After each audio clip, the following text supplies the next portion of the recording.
D-I-G-E-L, Digel. And now, Lowell, have you a few more unforgettable words?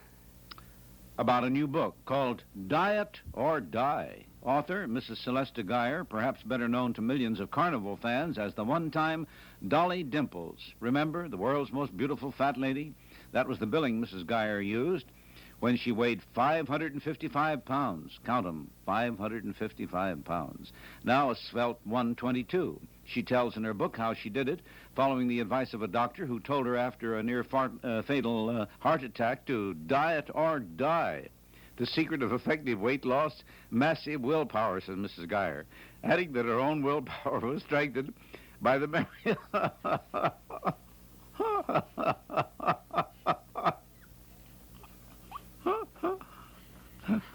Well, anyhow, she said that her fat friends from carnival life died at an early age, later buried from the back of a truck. Those her own words. Why truck? Because, said Mrs. Geyer, they were too big for a hearse.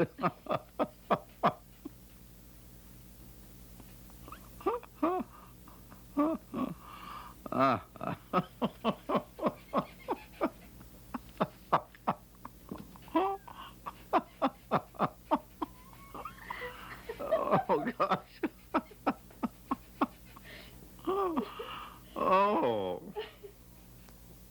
And so long until Monday, Lowell.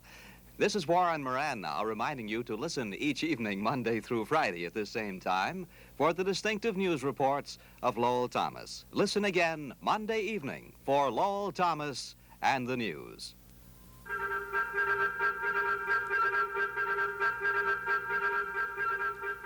This program came to you from CBS News.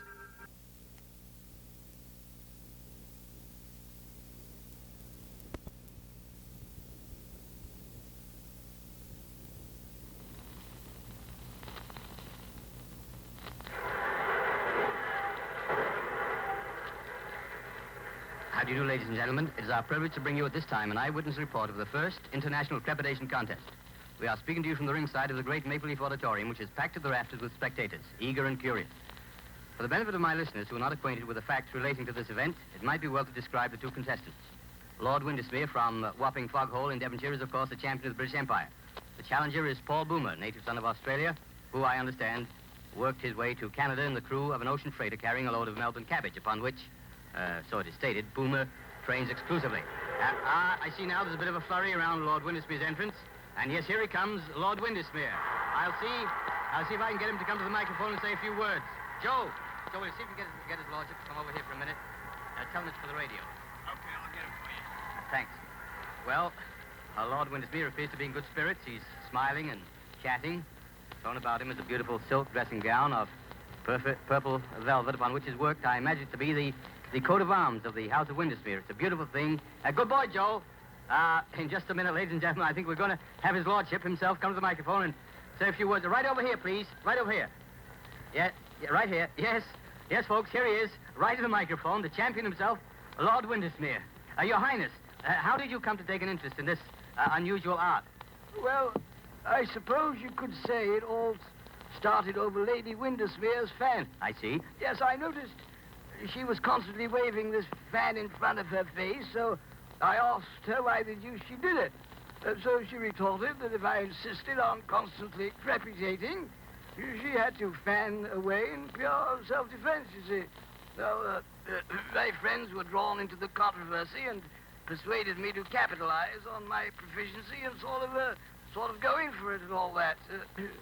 That's all. Thank you very much, Your Majesty. Thank you, and good luck to you. That was Lord Windmere, a champion crepitator of the British... Oh, and here's a challenger. Here's Paul Boomer from Australia. Paul, over here, please. Please, ask Mr. Boomer to come over here, please. The radio. We want to speak on the radio. Just a moment, ladies and gentlemen. I think we'll have Paul Boomer for you right away. Yes, here he comes. His attendant has just pointed us out. And how did Paul? How? He just waves his hand in greeting and starts walking over to the microphone. And here, ladies and gentlemen, is Mr. Paul Boomer. Will you say hello to our audience, Mr. Boomer? Hello, Canada! Now tell me, sir, when did you first realize that you were proficient enough to take a shot at the Empire Championship? Well, ever since I was a little nipper, I liked to fart. I remember I used to make my mother and father laugh their bleeding heads off when I used to let one go in church during the announcement of the ladies' aid. Excuse me, Mr. Boomer. On the radio, we call it crepitating. Now, look here, cobber. What I always says is, a fart's a fart, whether you raise up on one cheek and sneak, or whether you give it a full blast like I do. Very well. As long as the CBC is no objection. I personally find the four-letter word much easier to say and more descriptive than the longer and more academic crepitation. Thank you. And I would like to say... Oh, and there's the bell. Thank you, Mr. Boomer, and good luck. Paul Boomer hurries off to the center of the arena to meet the champion and to receive instructions. Now the house lights are dimming, and the great flood of high-powered electric lights cascade down onto the center of this great arena where stands, in simple eloquence, the farting post. The farting post is about 4 feet high and is decorated with red, white, and blue bunting up to about 9 inches from the top. The bare top section is worn smooth by the grip of many hands in previous contests. And now it appears that Paul Boomer is to be the first at the post. Now that, I believe, is customary for the challenger to make the first effort. Yes, Paul Boomer takes off his dressing gown and strides to the farting post. He grips it firmly around the top and flexes his knees. The signal to commence has not yet been given, so we may assume that these are just preliminaries. I think I have time to describe Mr. Boomer's outfit. He's stripped from the waist up and wears a tight-fitting trunks of powder blue trimmed with scarlet. These trunks are similar to those worn by wrestlers with one important difference. Excuse me. There's a hole about 6 inches in diameter removed from the seat. This, of course, has been done for obvious reasons.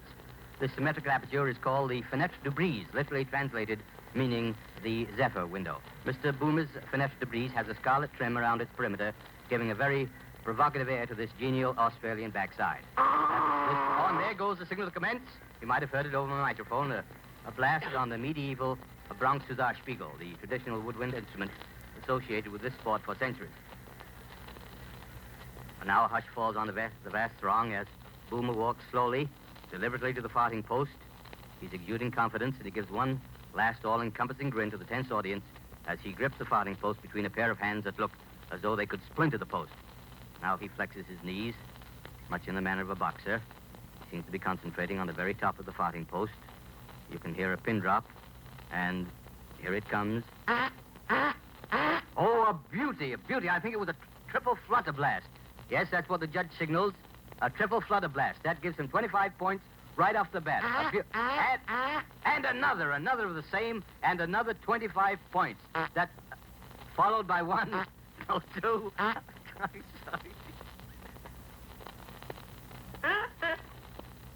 Followed by two I beg your pardon, 3 fuzzy farts in rapid succession. It's amazing how this man can change pace and style of offering by a slight, simple shifting of his buttock area. He's still gripping the post in complete concentration. Boomer now has a score of 65. Those last 3 fuzzy farts at 5 points apiece, adding 15 to his previous score. And now here's something coming. A flooper, a perfectly executed flooper. What's that? I'm sorry, ladies and gentlemen. That was a follow-up flooper. The second time in the history of this sport that a follow-up flooper has been achieved in open competition. The only other time, I believe, was during the World Series held in Europe in 1783. During the course of this series, Francois Fouf, the famous French farter, after leaving a follow-up flooper, defeated Sandy McWind, his Scottish opponent, by only 1 bloop and then dropped dead. As you know, since then, in honor of Monsieur Fouf, the bloop had been dropped from open competition. And now the score is 105 for Boomer. Flooper, of course, counts 10 points, but a follow-up flooper, a very difficult maneuver, gives 40 points.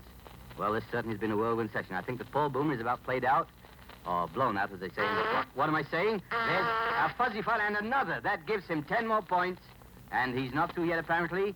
Wait a minute, here comes a threep. Oh, a little threep. Worth only 2 points and very dangerous. And another threep. Well, not bad. Well, he's certainly putting up a fight. Well, he's certainly putting up a fighting finish. 4 threeps, a very hazardous fart because of the danger of plotching. But giving him 8, a very valuable point. And there he throws up his hands. He throws up his hands as a signal that he's finished. And the crowd gives him a tremendous ovation. He's sitting down, looking a little pale, a little wan perhaps, but smiling happily at the crowd. This man has a definite charm about him that has endeared him to all except the most rabid Windmere fans. And here's the result. Wait a minute. Oh, Boomer! 123 points!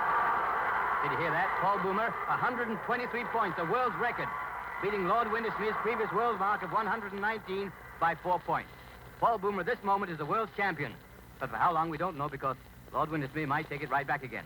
And here's his lordship now walking up to the post, apparently not in the least disconcerted by the brilliant performance of the challenger. He's outfitted a little differently from Paul Boomer.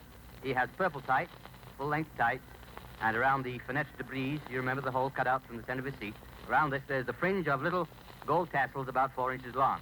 This, no doubt, is some decoration affected by... just a moment. Seems to be some sort of a dispute here. Paul Boomer and his seconds are on their feet and seem to be arguing with the judges and pointing to the fringe on their champion's posterior. Oh, I see.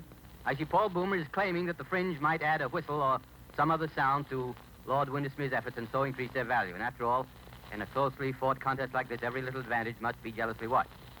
The judges appear to be agreeing with Paul Boomer, and they direct the champion to remove the fringe. He doesn't like the decision very much, and the crowd's getting resentful. They think he should be a better sport about it. And I agree with him. Oh, he seems to have decided that he's got to give in, and he rips off the fringe and flings it to the ground. Then he walks over to where Boomer is sitting.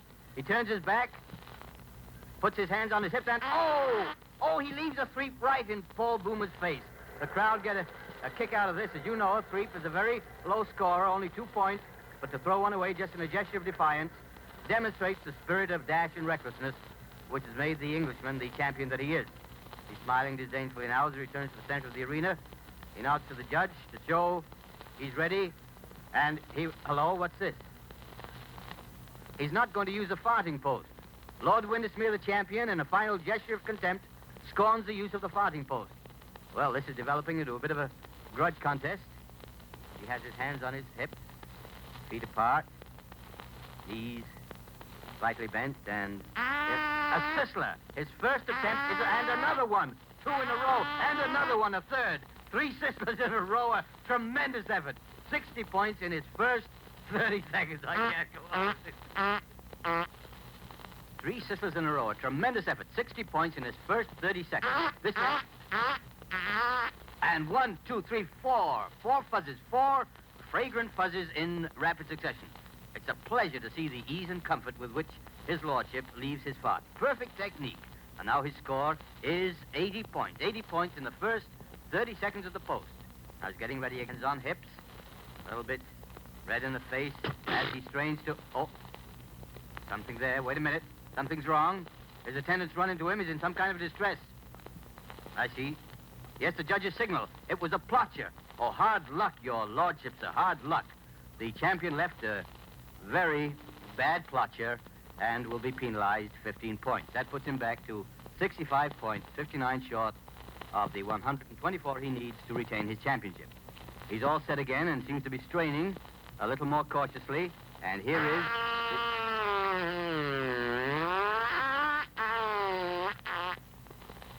a fundus break.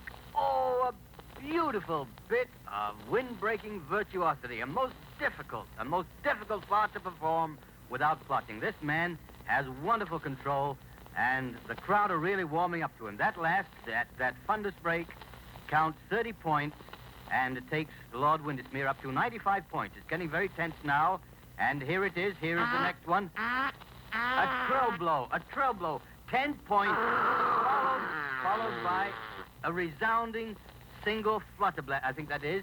Wait, yes, the judges proclaim that to be a single flutter blast. A lovely change of pace there. And now the excitement is growing unbearable as the champion takes a step away from the post, and his score is 120. Just 3 points short of the Paul Boomer mark. Just 3 points short. If he gets one more fuzzy or 2 small freaks, it's all over with the shouting, and the challenger will have to return to Australia with his shattered hopes. I think everyone's heart aches for Paul Boomer. He's really a great guy, but Windesmere steps up to the post again and looks very confident as he gets ready for the killing. And here it comes. A threep. That's 2 more points. A little small threep was all it was. 2 points. And now it's practically over. Just 1 more of those little threeps, those little 2-point threeps, and the contest will be over. It seems as though his lordship was deliberately tormenting Boomer by dallying. But Boomer's smiling. It's a forced smile, but he's trying hard. He's sitting there trying hard to take it like the grand sportsman that he is. But he can see defeat standing ready to sweep away his dreams at almost any instant. And now Lord Windmere steps forward and, hello, he's going to use the farthing post for his final effort, it seems. Flexes his... Oh, he's going to try for a high-scoring effort for a whirlwind finish, perhaps another Sisler. And now he's trying very hard. The veins are starting out on his forehead, and even the trickle of perspiration venturing down his temple seems to hesitate, so that this mighty last effort should have undivided attention. Now, suggestion of a smile from the champion. He seems to have decided just what treatment is going to give this final bid. You see the audience, almost to a man, is on its feet, breathless and tense. Closes his eyes. A look of pure ecstasy on his face. Oh, he shits! The champion is disqualified!